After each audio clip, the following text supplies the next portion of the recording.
Let's talk about Graystripe. I know that when most people think about this Tom, they think about him as this funny friend of Firestar's, the one they loved so much while reading Into the Wild. But you see, I didn't start reading Warriors books with Into the Wild. My first Warrior book I read was Fire and Ice.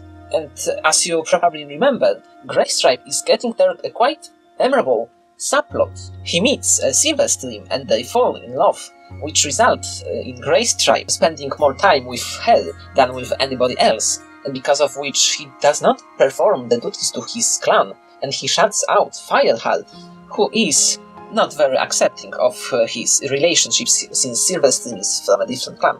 At the time when I was reading this story, it really strongly resonated with me, because you see, I was a teenager back then, and my best friend started dating.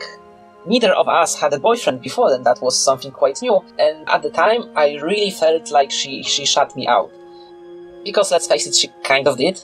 Because when you are young, you have many quite romantic notions about love, and one of them is that you should spend all the time you have with the object of your desires, because you are the two halves of the whole. And so my friend was practically never meeting with me, and when she was, it was not only me and her, but also always me, her, and her boyfriend. So, well, let's face it, I felt really hurt at this time, and just like Firestar did in the book. That's why, when I was reading Fire and Ice, I identified with Firestar so strongly. Reading the story of the story about him and Graystripe, it really helped me to work out through my problems.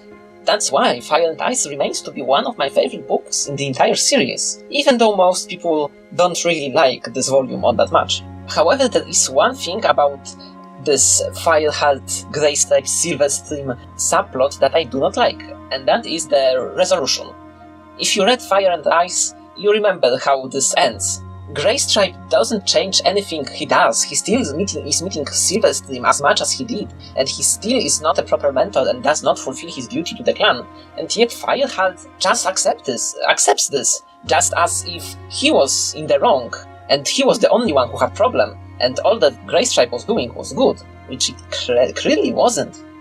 Because even in real life, when we have a situation like that, when a person stops fulfilling their responsibilities because they are too occupied with the fact that they are in love and with the object of their desires, that's not okay. And personally, I think that having a conclusion like that in the book is really harmful to children and teaches them to take responsibilities for other people's actions and feel guilty for things that they have no influence. Because let's face it wasn't Fireheart's fault that Graystripe pretty much forgot about anything outside Silverstream. And yet, the conclusion in the book seems to suggest that Graystripe shouldn't change anything about his behavior, and instead, it's Fireheart who should change.